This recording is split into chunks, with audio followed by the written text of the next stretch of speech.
Bien que les ours aient été complètement anéantis en 2023, il semble qu'ils soient de retour et plus bruyants que jamais, essayant de dire que 2024 sera une mauvaise année pour la cryptographie et le marché boursier. Dans cette vidéo, je veux vous montrer exactement pourquoi je pense qu'ils vont se tromper complètement et cette semaine, nous pourrions en fait assister à une évolution extrêmement positive sur les deux marchés. Dans cette vidéo, je souhaite décrire exactement ce que je vois se produire actuellement dans la situation macroéconomique et que je pense extrêmement optimiste pour 2024 sur le marché des crypto-monnaies. Assurez-vous de rester dans les parages pendant tout cela, c'est très important. Je veux aussi parler de quelque chose de très intéressant qui vient d'être tweeté par Gemini concernant XRP, nous allons en parler à la fin de la vidéo, alors assurez-vous de rester dans les parages pour tout cela. Comme toujours, votre soutien compte beaucoup pour cette chaîne. Si vous appréciez ces vidéos, assurez-vous de prendre une seconde pour aimer cette vidéo et vous abonner à ma chaîne, cela va vraiment m'aider beaucoup. Cela dit, allons droit au but et j'espère que vous apprécierez le contenu. Je veux commencer cette vidéo et partager avec vous un article récemment publié par Jeremy Hogan parce que je pense que cela va vraiment vous montrer à quel point la SEC a perdu dans l'affaire Ripple SEC et je pense que cela va vous montrer que je sais que nous avons encore beaucoup à faire dans cette affaire. Je sais qu'il y a encore des procès que nous devons voir en 2024, mais ce que cela va vous montrer, c'est que nous n'avons vraiment rien à craindre. Ce que vous regardez ici est le communiqué de presse de la SEC pour son dossier contre Ripple et barré en rouge représente chaque accusation selon laquelle ils se sont trompés et sur laquelle ils ont perdu et ce que vous pouvez voir, c'est qu'ils ont presque eu de rayer l'intégralité de leur communiqué de presse. La SEC a perdu sur tous les aspects de cette affaire et a perdu beaucoup. Les deux dirigeants de Ripple, Brad et Chris, sont hors de cause, ce qui représente les 2/3 de l'ensemble de ce procès. Les accusations portées contre Ripple, Brad et Chris sont déjà hors de cause et près des 3/4 des accusations portées contre Ripple se sont toutes révélées nulles. Et même la plupart des accusations portées contre Ripple ont fini par tomber à plat. Lorsque la SEC a perdu sur le fait que XRP n'était pas une sécurité, toute l'affaire a disparu. C'était la seule chose qui les intéressait vraiment et ils y ont perdu énormément. Je sais que cette affaire se poursuivra en 2024, mais ce que vous devez comprendre, c'est qu'inévitablement Ripple gagne gros. La SEC ne peut rien faire à ce stade pour faire un retour, car ce que nous apprenons, c'est que même si la SEC n'a perdu que dans ce seul tribunal, plus elle va loin, plus cela devient de plus en plus difficile pour elle. Ce que nous constatons, c'est que la SEC perd gros à plusieurs reprises au niveau des affaires de la Cour suprême. Cela allait être la meilleure chance pour la SEC de battre Ripple. C'était la principale opportunité pour la SEC de remporter une victoire dans le secteur des crypto-monnaies, il suffit de regarder le communiqué de presse qu'elle a massivement perdu. En 2024, j'ai le sentiment que cette affaire va se terminer et nous allons voir les effets du XRP étant l'une des rares crypto-monnaies claires qui auront réellement un effet. Ce que nous constatons actuellement aux États-Unis, c'est que les crypto-monnaies prennent de l'ampleur et prennent de l'ampleur rapidement. J'ai le sentiment qu'en raison de cette clarté, XRP va être un favori. Oui, ça va prendre du temps. Oui, cela n'arrivera pas instantanément. Mais dans ce cas précis, ces accusations rejetées par la SEC vont en réalité agir comme une exonération des activités de Ripple. Un nettoyage final, une preuve finale aux institutions que cette affaire ici, celle de Ripple, est là pour rester. Il fonctionne de manière conforme et constitue une véritable affaire dans le secteur des crypto-monnaies. Je pense que parfois nous oublions à quel point cela est important. Ce tweet de Jeremy Hogan était absolument choquant. Je veux passer à autre chose et vous montrer rapidement quelque chose qui vient d'être tweeté il y a quelques minutes par Gemini avant d'entrer dans les détails macro. Et assurez-vous de rester fidèle à l'ensemble de la situation macroéconomique, car malgré le fait que le marché ne s'est pas vraiment présenté au mieux ces dernières semaines, je veux vous montrer pourquoi je pense que 2024 sera une année fantastique. Alors restez dans les parages pour tout ça, mais je voulais juste vous montrer ça très rapidement. Essentiellement, Gemini tweet actuellement à propos de XRP. Gemini n'est pas une entreprise qui a vraiment fait quoi que ce soit pour XRP.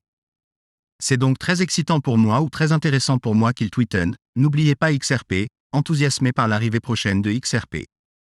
Je vais donc garder un œil sur cela et je n'ai vraiment aucune idée précise de ce que cela pourrait être exactement. Dans le meilleur des cas, je pense que cela pourrait ressembler à une annonce ODL utilisant XRP pour son cas d'utilisation prévu. Dans le pire des cas, il pourrait s'agir d'une nouvelle paire XRP ou d'une nouvelle fonction XRP comme les NFT.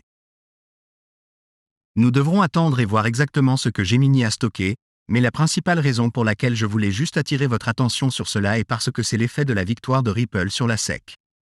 Tous ces échanges qui auparavant ne voulaient jamais parler de Ripple, ne voulaient jamais parler de XRP changent maintenant complètement de ton car Ripple vient de gagner un procès qui a profité à l'ensemble de l'industrie. Je pense que ce que nous observons en temps réel, c'est que Ripple tue le tribalisme dans cette industrie. Les gens qui étaient autrefois très anti-Ripple et ceux qui étaient très anti-XRP se rendent maintenant compte que la SEC a lancé le livre sur Ripple et n'a rien pu obtenir. Et XRP a traversé chaque cycle du marché et s'est bien comporté et il n'y a jamais eu de piratage majeur. Il n'y a jamais eu un moment où XRP est tombé dans le top 10. Je pense donc que les gens commencent vraiment à changer d'avis sur exactement ce qui est construit dans l'écosystème XRP et sur les acteurs les plus traditionnels que nous avons comme un Gemo comme une Coinbase prenant en charge XRP. Plus cela attirera l'attention du grand public et plus nous aurons de pression d'achat sur l'actif. Dans l'ensemble, peu importe ce que cela devient, je pense que c'est un très bon signe que nous ayons au moins Gemini derrière la communauté XRP. Je voulais juste le souligner et j'aimerais entendre vos suppositions dans la section commentaires ci-dessous.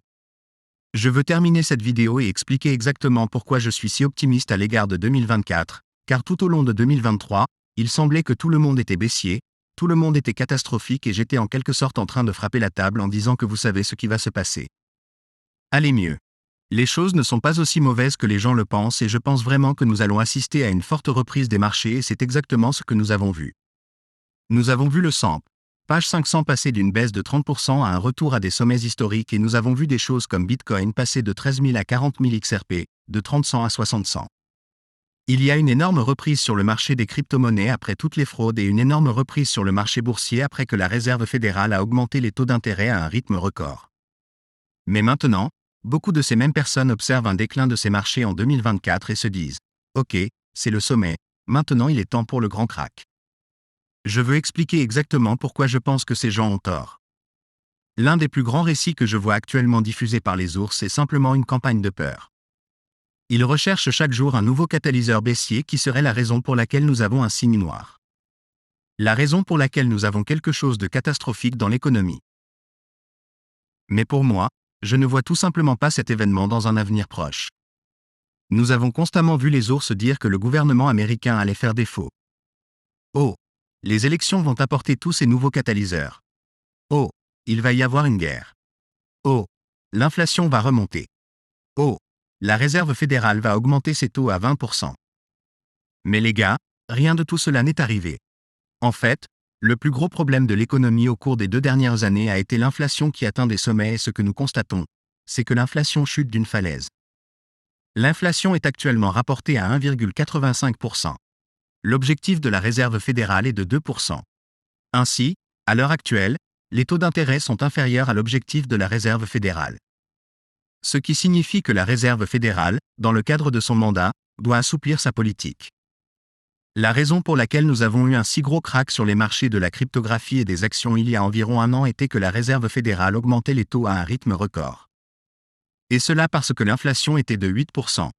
Ils avaient besoin de ramener l'inflation à 2%, alors ils ont commencé à augmenter les taux. Mais ce que nous constatons actuellement, c'est que l'inflation est désormais inférieure à l'objectif de la Réserve fédérale, ce qui signifie que selon ses propres normes, elle doit commencer à assouplir sa politique, sinon elle pourrait entrer dans un scénario où il y aurait déflation plutôt que inflation. Nous entrons dans une période où l'inflation peut atteindre le niveau prévu, à une période qui sera absolument incroyable pour les actions, les crypto-monnaies et tous les actifs à risque. Et juste pour que vous le sachiez, le gouvernement annonce toujours un taux d'inflation de 3,4%. Ce que nous regardons ici, c'est 1,85%, c'est une société appelée Trufflation qui fait sa propre analyse indépendante qui est rapidement en avance sur les données du gouvernement. Tout ce que je dis, c'est que si les données gouvernementales rattrapent ce que Trufflation rapporte jusqu'à présent à chaque fois, nous sommes sur le point d'entrer dans une période où nous verrons les actifs à risque comme les crypto-monnaies et les actions exploser. Même si une inflation à 1,85% est clairement très importante pour entrer dans un nouveau marché d'attraction, l'autre chose dont nous avions vraiment besoin était que les entreprises survivent à l'environnement de taux d'intérêt élevés. Les entreprises n'entrent pas dans des niveaux dépressifs massifs. Les entreprises n'entrent pas dans un scénario de récession et nous le saurons cette semaine. Nous sommes sur le point de voir une quantité massive de bénéfices se produire cette semaine et si les entreprises peuvent continuer à rester résilientes, si les entreprises peuvent continuer à battre leurs revenus, continuer à battre leurs ventes et ne pas entrer dans un très mauvais scénario, je pense que nous avons évité le krach massif qu'ont connu les ours. Prédire pour toujours. Nous voyons l'inflation revenir à des niveaux normaux. Nous voyons la Réserve fédérale dire d'accord, nous voulons commencer à baisser les taux. Si nous parvenons à traverser ce cycle de taux sans que les bénéfices des entreprises soient gravement touchés, nous allons entrer dans un scénario dans lequel les actions vont complètement s'effondrer. Nous découvrirons les bénéfices cette semaine.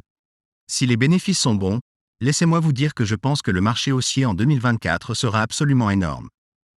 Maintenant, je préviens que si les bénéfices ne sont pas bons et que les bénéfices ne sont pas si bons, nous pourrions voir le marché décliner. Je ne pense pas que ce sera un signe noir. Je ne pense pas qu'il s'agira d'un krach, mais nous pourrions assister à une hémorragie prolongée du marché.